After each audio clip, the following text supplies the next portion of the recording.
What's going on, folks? Graham Jason Matthews here with Fanside at DailyDDT.com. Coming up tomorrow, from when we speak right now, Saturday, January 7th, Philadelphia, PA, 2300 Arena, MLW invades MLW World Heavyweight Champion Alexander Hammerstone leading the card, man. You're going to be defending the championship. We got Johnny Mundo versus Davey Richards as well. What's going on, dude? Thanks for taking the time. I appreciate it. Hey man, just tying up every loose end before I fly out early in the morning and get ready for one hell of a night tomorrow night. Nice. I mean, you've been the world champion, man, for well over a year now. Has the spotlight, have you gotten used to it at this point? Like I said, it's been well over a year. You do a lot of these interviews, putting the spotlight on MLW yourself, these big matches you consistently deliver. Are you used to it at this point, or you're still kind of getting used to it? Well, this is it was a very natural progression. My Mhm. wrestling career has very much been one step of the ladder at a time. It's not like I got kind of thrown into anything unexpectedly, Mhm. whether it was, building my name up on the indies, slowly getting to new places and carrying, heavyweight championships for smaller companies. And then even in MLW, there was the process of becoming the national open weight champion before moving up to the heavyweight championship. So everything's felt like a very natural progression. And, being here now, it's not something I take for granted at all, but it is something I'm very used to. I feel very comfortable in this role. Um, and that being said, I don't want to let anyone take it from me. Exactly. I mean, you've been champion for so long now. Hopefully, Friday, or rather Saturday, will be no exception. You can escape that event as well. Blood and Thunder, still the MLW World Champion, but it's not many people can say that they, lasted an entire calendar year as a world champion. You did. You won the gold back in late 2021. It's early 2023 as we speak right now. Can you speak to your 2022? How was it? Reflected on a little bit. Was it what you hoped it would be? Yeah, it's crazy because when you say that, like, there's a lot of people, like, every once in a while I talk to somebody and they're like, yeah, you've been, champ for a while, and they're almost saying it and with that kind of tone as if like, yeah, someone else is probably going to win it for me soon. I'm like, no, no, Yeah. no, no, no. It really feels like I'm just getting started. Like it feels like I'm in the role I'm supposed to be in. I feel like there's so much more I want to do. I feel like there's so many more moments and big time matches I can deliver. And as far as 2022, it's like um, I always am going to look back and want to have done more. Yep. But that being said, 2022, for the first time, I went over, defended the championship in the UK. I went over to Australia. I did a lot of really cool things that I haven't done before.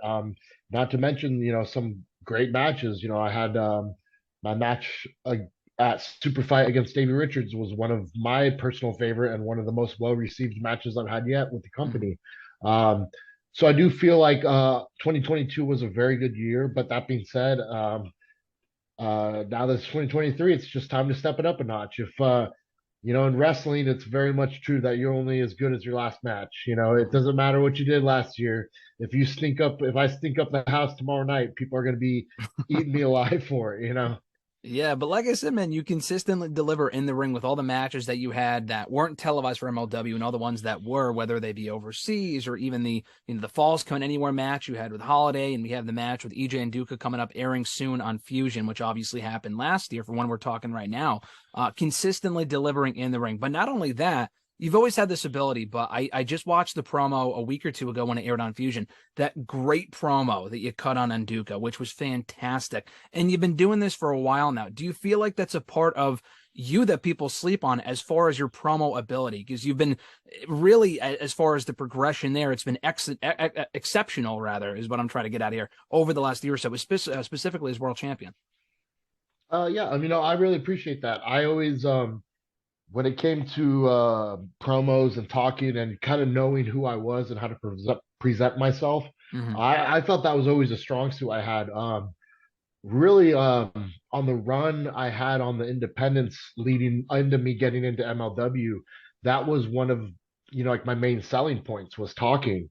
But of course, getting into MLW, I got paired up with the Dynasty. So I'm in this Yeah. group where you have Max. He's gonna be the mouthpiece. Yeah. That being said, I always found my time to cut promos and things of that nature. But um, I kind of found almost like a lot of what was my drawing power with MLW, and a lot of people was gravitating them towards me, had nothing to do with the promo stuff. So that wasn't as heavily, uh,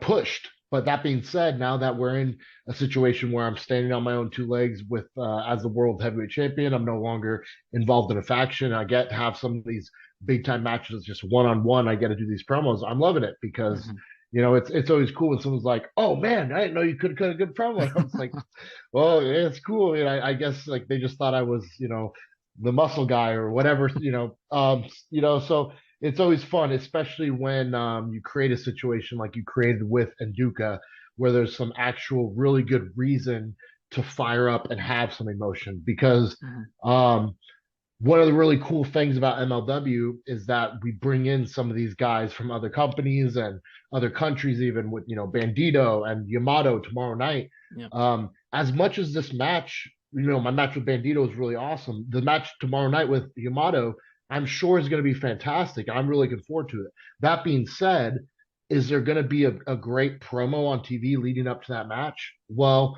what's there really there emotionally? It's just he's a great wrestler. I'm looking forward to wrestling him. Not much to play with there. So that being said, you create a situation like myself and EJ and Duca, and it's just all the gasoline ready to be lit. Yeah, I feel like your reign's had a nice mix of that as far as matches that are just fucking cool, like the Bandito match, which no real build up, you just go in there and kill it. And matches like the Nduka match airing soon, the Holiday match, obviously a lot of history there with the Dynasty, as you mentioned. We've had a lot of that over the course of your reign, which is great to see. You talk about all these different opponents that you faced. Is it cool to be able to face people from different styles and countries like Yamato, like Bandito, like, Richards that you mentioned? He's been in the business what feels like forever. Is it cool to be able to pick apart each of these different opponents and learn something new from each of them? 100% yes. Not only and beyond just the obvious answer, because the obvious answer is like some of these guys, like some of these are my favorite matches. I really love wrestling them. But every once in a while, I have an opponent who I don't like wrestling. Like I don't like their style. I don't like the way they do things. Maybe I don't think they can cut the mustard on my level or whatever the reason is, right? Yeah. But that's the immature part of me speaking. The mature part of me goes, "You're the world heavyweight champion. If it's a bad match, it's my fault. Or if it doesn't flow, it's my fault. Like I need to be able to go in there with a deathmatch guy or a hardcore guy or a technician or a guy who's mostly promos or a guy who's just a body guy who's not that good. Whatever you give me, I should be able to make something out of it. And that's so I've really enjoyed kind of maturing into the role where it's like, not everybody's going to be my ideal opponent where I get to go in there and have my favorite Hammerstone style wrestling match. I have to be able to take whatever's thrown at me and do something with it. And, that's something that I've really learned over the last year and that I've really enjoyed. So not only do I enjoy the matches where it's like someone cool that I'm walking away like learning something from. I enjoy the matches where I walk into it going, what am I going to do with this? Yeah. And having to learn what do I do in that situation? How do I be Hammerstone in that situation? And hopefully create a match that people don't walk away from going, oh, that was the shits, Is there any match like that that's a prime example of that comes to mind from the last year that you were walking in thinking, I don't know how well this is going to go, but then you walk away from it thinking that was actually a lot better than I thought it would be? You know what? I think that when the EJ and Duca match airs, that's going to be something like that, because that was a match where it's you're leading up to. I'm just like I haven't seen a lot of EJ. A lot of people are really hyped up on him, but a lot of what he's done is beating the crap out of a guy who's 5'5" in 3 minutes and hitting, hitting a bunch of power moves on him. And it's like, so how's that going to play out in a main event level match? And I think when people watch it, they're going to get a main event level quality match. And that's but even more so than MLW. MLW is a pretty good ground of high caliber talent. So even when I'm wrestling someone who isn't necessarily my style or my typical like we're gonna gel well together, it's a high level of talent regardless. Whoever's in there is good at what they do. Um, More so than anything, it's the indies where, sometimes the job is to polish up a turd, but I digress. You mentioned that great talent pool that MLW has. Everyone that you've faced, everyone that's coming in, like a John Morrison, like I said, to work this coming show coming up on Saturday, Blood and Thunder. What, in your opinion, as the world champion, what do you see being currently MLW's identity as a platform that, breeds stars, that stars come back to, a little bit of both? Because obviously, Max, you mentioned the current world champion in AEW. A lot of people have come out of AEW or MLW, excuse me, gone on to bigger platforms in WWE, AEW, and so forth. But there's been a lot of people from those companies that have come over as well. So is it a mix of both? Like, what do you see being, in your opinion, the identity for MLW as the world champion? Yeah, I mean, so it's been ever since I stepped foot in, that's what it was. There was a group of guys that were like the guys that they're cooking, and it's like some of them are going to turn into something and some of them aren't. And so some of the guys move up to the higher level within the company and some guys get released.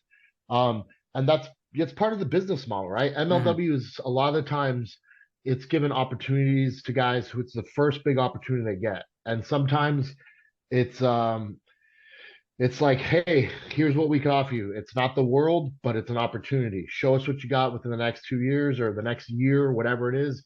Maybe we'll extend this contract. Maybe it'll turn into something. Maybe it won't. And sometimes, that pans out. And you get guys like me and Richard Holiday who, got our first opportunity here. And now we're grown into guys that people are talking about who's going to be the first company to steal us away. Yeah. Same thing with Jacob Fatu. Yeah.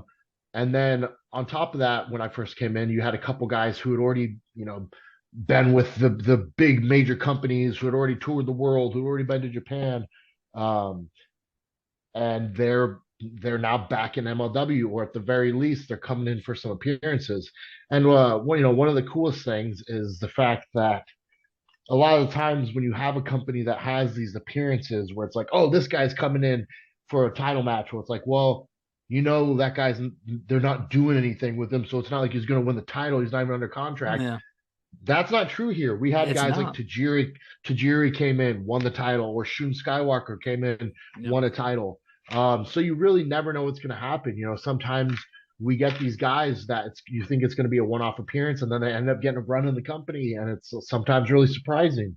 Um, but yeah, it is definitely a mixed identity of both, but I think both parts are equally important because it's the credibility and the tenure of those guys who have been around and who've been stars that help develop these younger people into having more of an identity in the business. Yeah, no, for sure. And especially on platforms and weekends where MLW hosts. I mean, obviously, this is an independent event coming up on this weekend where it's not attached to like a bigger pay-per-view. But I go back to my first in-person MLW show, the Mania weekend show that you guys did last year in Dallas.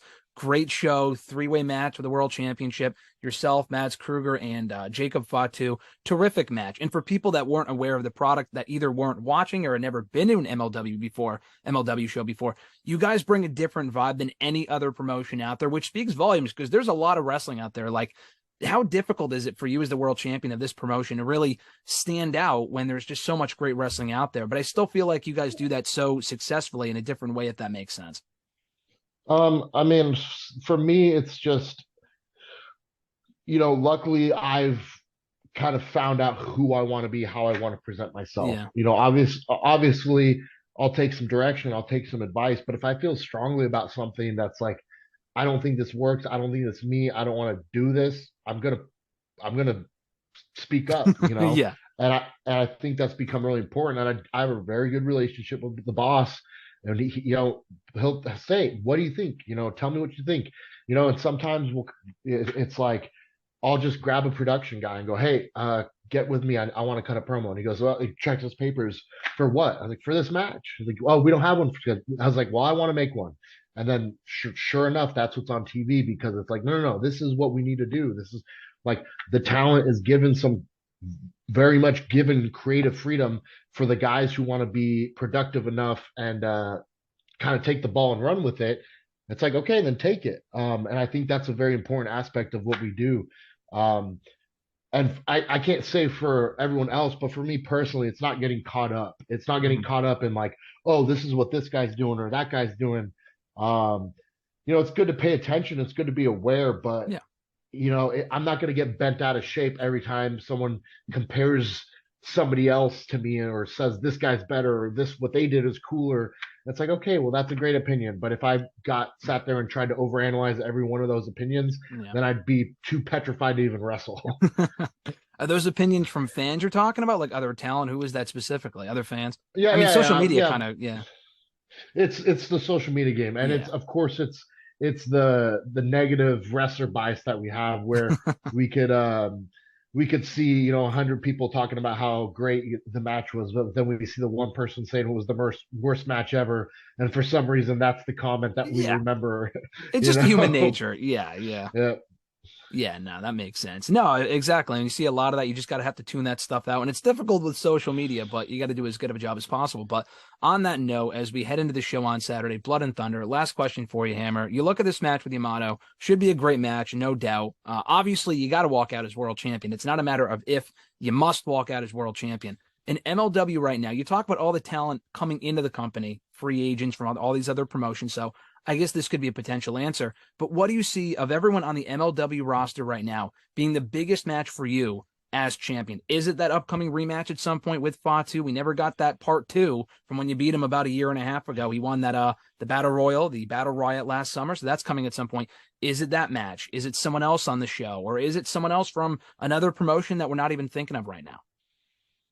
There's so many things that I think are potential exciting answers, because it's like, this match with Yamato just is the beginning of a relationship with Dragon Gate and the Yep. guys that they have over there. I've been watching so many of the matches over there lately, just, thinking about the possibilities is really cool. And then Morrison, Sam Adonis, Willie Mack, all guys that are new stepping into MLW that I've wrestled elsewhere and had incredible matches with. And all those guys are main event caliber guys, like without even having to be developed.